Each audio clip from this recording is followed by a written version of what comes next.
जहना राखी कलाई में चमचम करे, तहना भैया के दुनिया में दम खम रहे। खूब पाबती रही भैया भौजी के दुलार, खूब पाबती रही भैया भौजी के दुलार, भैया भौजी के दुलार।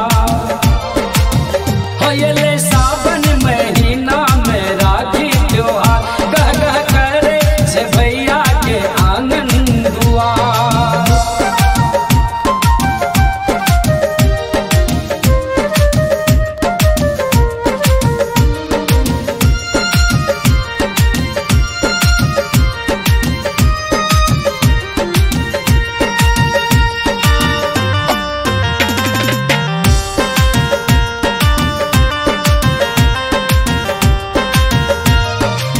हमारी बहन कनी को जीवन में विधाता दुख न